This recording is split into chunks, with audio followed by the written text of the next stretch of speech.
What's up everybody, Trunk Fresh Green 34 here, back with another video, and today we have Tony Motorfelt from the B-movie episode of Cars on the Road. Now before we get into the review, I actually have some exciting news. I finally have upgraded my phone. I have been using the same phone since like 2017. Well actually no, it's a 2017 phone, but I've been using it since 2019. And it is very old, it's very outdated. It only had like 32 gigabytes of storage, which is not ideal when you're a YouTuber trying to make content. This one, however, this is like a much newer phone. I believe this is a 2023, 2024 phone. And it's got a really incredible camera, as you can see. Way more storage. I think it's like 128 gigs or something like that. It's amazing, and I'm super excited to use it to make videos for you guys, because now I can actually record longer videos and not have to worry about like running out of storage space while I record. So a lot of videos that I've kind of been putting off doing because I didn't have space on my phone, I can now do. So I'm really excited to get into that. But yeah, getting into the review, Tony Motorfelt, like I said, appears in the B-movie episode. He's one of the actors playing the sheriff who investigates the kind of alien/zombie incident alongside Deputy Hazzard, Lightning McQueen. And unfortunately, he's kind of iconic for the wrong reasons because he's literally just a Roscoe repaint. I think this is one of the more shameless examples of copying and pasting a model from Cars 3. It's right up there with K-Pillar to Rev and Sterling, which sucks, but I think unlike K-Pillar to Rev and Sterling, this design is pretty it's pretty clever. It's a good use of the model, and it looks interesting at least, so I can kind of forgive it for that. And of course, it's not Mattel's fault, obviously. That was a Pixar decision. But yeah, he is in the same singles case alongside Chris Freightman and Boost with Flames. There's also Radiator Springs McQueen in that case, so I'll be reviewing those guys in the future. And yeah, it's actually a pretty solid case, to be honest. On the back here, we have all the ones that were on the back of Chris Freightman, I believe. Quadratorcusar, President Mater, Space Creature McQueen, Slime McQueen, Ghost Tractor, and Cave Mater. So I still need Tractor, Ghost, or Space Creature, and Quadratorcusar. The other three I have reviewed, and you can check out all of those reviews on my channel. So yeah, I will be right back with Tony Motorfelt all opened up. Alright, here he is out of the package, and I want to try zooming in here. Here we go. We got 3 times the size here, so we can really take a look at Tony Motorfelt. So yeah, he has a really nice expression, to be honest. I actually do like kind of the, not angry, but more so stern look. I think that's very fitting for kind of the character he's playing, so I like that. He's got a really nice sheriff's badge up there. It's a little fuzzy, like when I tilt the camera like that in the light, you can kind of see the fuzz, but it doesn't look too bad. I actually am gonna kind of pull the camera out. I'm gonna try and zoom in a little less than what I just had it at, because I had it set to 3, so this is 2.2. Yeah, this is much better, easier for me to see. So like all the other cars that we've been reviewing lately, he's got some really nice weathering, as I call it, because I don't really know if this is rust or dirt. I just generalize it as weathering. And again, those details, they really make the diecast feel more real. Like, it looks really, really nice.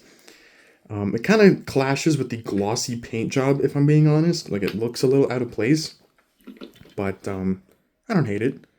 And you can see he's also got it along the front bumper there as well. Really nice grille, very textured. I like the eyes. I think the eye plate color, it's kind of hidden by the cap, like the brim of the cap, but it actually looks like they managed to match it pretty well with the body. It's like a little darker, I believe, but it's honestly really close. I'm kind of surprised. I know I said in my Chris Freightman review that it wasn't like a great match, but here it actually looks pretty nice. So on the side here, you can see a lot more of that weathering detail all around. Looks very, very nice. like I said, I don't know if the glossy paint job fits with this. I know Roscoe, the original version from 2017, kind of had a glossy paint job, I think. And then when they made him a deluxe, it was kind of exclusively a matte finish. I think that's correct. Yeah, I'm looking at mine, and mine's a matte finish one. So it's interesting that they opted for glossiness. I really like how even in the rims they've added like weathering detail. That's really surprising. It looks great though. There's another little sheriff badge there, which is unfortunately very fuzzy. Can't really make it out too much. I also don't like how generic it is, how it just says sheriff. It doesn't have like a county or something like written on the side. I know they could have just invented a fake one for the B movie that they were starring in, but kind of feels weird to just say sheriff if I'm being honest. And then on the back he has a license plate. Always fun to try and read these. Emphasis on try because I can't see anything. M0208E, I believe. I hope that's not the same as Roscoe's, although I actually kind of doubt it. I don't think it is.